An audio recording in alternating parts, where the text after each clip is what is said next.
രാജ്യത്തിന്റെ ജനാധിപത്യം അട്ടിമറിക്കപ്പെട്ടിരിക്കുന്നു, ഇലക്ഷൻ മോഷ്ടിക്കപ്പെട്ടിരിക്കുന്നു എന്ന രീതിയിലുള്ള വാർത്തകൾ പുറത്തു വരുമ്പോഴത്തേക്ക് ഇതൊന്നും ശ്രദ്ധിക്കാതെ ഇതൊന്നും നമ്മുടെ വിഷയമല്ല എന്ന് കരുതി സ്വന്തം കാര്യത്തിൽ വ്യാപൃതരായിരിക്കുന്ന വലിയ വിഭാഗം ആൾക്കാരുണ്ട്. അവർ പറയുന്നത് നമ്മൾ ജോലി ചെയ്താൽ നമുക്ക് ജീവിക്കാം, നമ്മൾ ഇതിന്റെ രാഷ്ട്രീയത്തിൽ ഇടപെടണം എന്നാണ് ഇവരുടെ പൊതുവായിട്ടുള്ളൊരു സ്ലോഗൻ, പൊതു ഐഡന്റിറ്റി അത് തന്നെയാണ്. നമ്മൾ എവിടെയും ഇവരെ കാണാം, ഈ കൂട്ടരെ നമുക്ക് എവിടെയും കാണാൻ പറ്റും. എനിക്ക് അത്തരക്കാരോടാണ് പറയാനുള്ളത്. നിങ്ങൾ ജോലി ചെയ്താൽ നിങ്ങൾ സമ്പാദിക്കുന്ന പണം കൊണ്ട് നിങ്ങൾക്ക് ജീവിക്കാൻ പറ്റാത്ത സാഹചര്യം ഉണ്ടാകും. ലോകത്ത് എവിടെയും അത് സംഭവിക്കാം. അത് സംഭവിക്കാതിരിക്കണമെങ്കിൽ നിങ്ങൾ രാഷ്ട്രീയത്തിൽ ഇടപെടണം. അത് നിങ്ങൾ എല്ലാ ദിവസവും പോയി രാഷ്ട്രീയ പ്രവർത്തനം നടത്തണമെന്നല്ല പറയുന്നത്.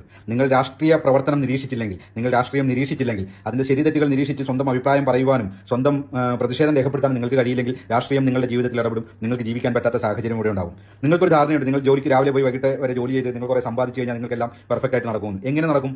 നിങ്ങൾ വീട്ടിലേക്ക് വരുമ്പോൾ നിങ്ങളുടെ വീട്ടിൽ നിങ്ങൾ സമ്പാദിച്ചു വെച്ചിരിക്കുന്ന സമ്പാദ്യം ഒരു കൂട്ടം സാമൂഹ്യ വിരുദ്ധർ ആക്രമിച്ച് കയറി എന്തുകൊണ്ടാണ് കൊള്ളയടിച്ചുകൊണ്ട് പോകാത്തത്? അതിവിടെ രാഷ്ട്രീയമുള്ളതുകൊണ്ടും ഭരണകൂടമുള്ളതുകൊണ്ടുമാണ്.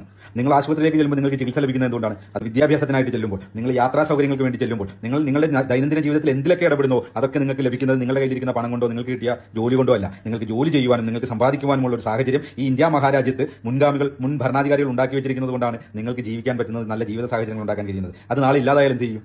നാളെ നമ്മുടെ കുട്ടികൾ, നമ്മുടെ വരും തലമുറകൾക്ക് അത്തരം സാഹചര്യം ഇല്ലാതായാൽ എന്ത് സംഭവിക്കും? അങ്ങനെ ഉണ്ടാകാതിരിക്കണമെങ്കിൽ നിങ്ങൾ രാഷ്ട്രീയത്തിൽ ഇടപെടേണ്ടിയിരിക്കുന്നു. നിങ്ങൾ ചെവിയിൽ ഈ പറയുന്ന ഇതുപോലെ ഹെഡ്ഫോണും വെച്ച് നിങ്ങൾ സിനിമ കാണുന്നു, നിങ്ങൾ മ്യൂസിക് കാണുന്നു, നിങ്ങളുടെ വിനോദങ്ങളിൽ ഏർപ്പെടുന്നു, നിങ്ങൾ സുഹൃത്തുക്കളോട് ചിറ്റാറ്റ് ചെയ്ത് നടക്കുന്നു. ഇതൊക്കെ നിങ്ങളുടെ ലോകമായിട്ട് നിങ്ങൾ മാറി, നിങ്ങൾ അതിൽ മുഴുകിയിരിക്കുകയാണ്. പക്ഷേ നിങ്ങൾ അറിയുന്നില്ല, നിങ്ങൾ പോലും അറിയാതെ നിങ്ങൾ ഈ രാജ്യത്തിന്റെ കടക്കൽ, ജനാധിപത്യത്തിന്റെ കടക്കൽ കത്തിവെക്കുകയാണ്. നാളെ നിങ്ങളുടെ കുട്ടികൾ നല്ല രീതിയിൽ ജീവിക്കേണ്ടി വരുന്ന സാഹചര്യം കൂടെ ഇല്ലാതാക്കാൻ നിങ്ങളുടെ അടിത്തറവാകുകയാണെന്ന് നിങ്ങൾ അറിയുന്നില്ല. നിങ്ങൾ ഇടപെടേണ്ട സാഹചര്യം വന്നിരിക്കുന്നു. ഇവിടെ രാഹുൽ ഗാന്ധി, അയാളുടെ രാഷ്ട്രീയം ചിലപ്പോൾ നിങ്ങൾക്ക് ഇഷ്ടപ്പെടില്ലായിരിക്കാം, നിങ്ങളുടെ എതിർ പാർട്ടിയായിരിക്കാം. പക്ഷേ അയാൾ മുന്നോട്ട് വെച്ചത് ഏതെങ്കിലും രാഷ്ട്രീയ പാർട്ടിക്ക് വേണ്ടിയിട്ടുള്ള തത്വമൊന്നുമല്ല മുന്നോട്ട് വെച്ചത്. അയാൾ മുന്നോട്ട് വെച്ചത് ഇന്ത്യയുടെ ജനാധിപത്യം അട്ടിമറിക്കപ്പെട്ടിരിക്കുന്നു, ഇന്ത്യയുടെ തെരഞ്ഞെടുപ്പ് അട്ടിമറിക്കപ്പെട്ടിരിക്കുന്നു എന്ന തെളിവുകൾ സഹിതം നിങ്ങളുടെ മുന്നിലേക്ക് വെച്ചിരിക്കുന്നു. ഒരു മണ്ഡലത്തിൽ മാത്രം 1 ലക്ഷം വ്യാജ വോട്ടർ വെച്ചിട്ട് ജനവിധി നടക്കുമ്പോഴത്തേക്ക് എങ്ങനെയാണ് നിങ്ങളുടെ ജനവിധി ഇന്ത്യൻ പാർലമെന്റിലേക്ക് എത്തുന്നത്? നിങ്ങൾ തെരഞ്ഞെടുക്കപ്പെട്ട ആൾക്ക് നിങ്ങളെ ഭരിക്കാനുള്ള അവകാശം ഈ ഇലക്ഷൻ കമ്മീഷൻ ഓഫ് ഇന്ത്യ നിഷേധിക്കുമ്പോഴത്തേക്ക് ഒരു മനുഷ്യൻ 6 മാസത്തെ കഠിനാധ്വാനത്തിന്റെ ഫലമായിട്ട് തെളിവ് സഹിതം നിങ്ങളുടെ മുന്നിൽ വന്ന് നിൽക്കുമ്പോൾ ഒന്ന് കൈയടിച്ചെങ്കിലും അയാളെ പ്രോത്സാഹിപ്പിക്കാനുള്ള മാന്യത, ധാർമ്മികത, രാഷ്ട്രീയ മര്യാദ അല്ലെങ്കിൽ സാമാന്യ ബോധം നിങ്ങൾ കാണിക്കണ്ടേ? നിങ്ങളത് കാണിക്കുന്നുണ്ടോ എന്ന് സ്വയം ചിന്തിക്കുക. നിങ്ങൾക്ക് വേണ്ടിയിട്ടല്ല, നിങ്ങളെ തുടർന്ന് വരുന്ന നിങ്ങളുടെ പിൻഗാമികൾക്ക് വേണ്ടിയിട്ട്. നാളെ ഇവിടെ മികച്ച സാഹചര്യങ്ങൾ ഉണ്ടാകണമെങ്കിൽ, സമ്പാദിക്കുന്ന പണത്തിന് ഇവിടെ ജീവിക്കാനുള്ള സാഹചര്യങ്ങൾ ഉണ്ടാകണമെങ്കിൽ നിങ്ങൾ ഇന്ന് രാഹുൽ ഗാന്ധി എന്ന് പറയുന്ന മനുഷ്യൻ അവിടെ നിന്ന് കാണിക്കുന്ന,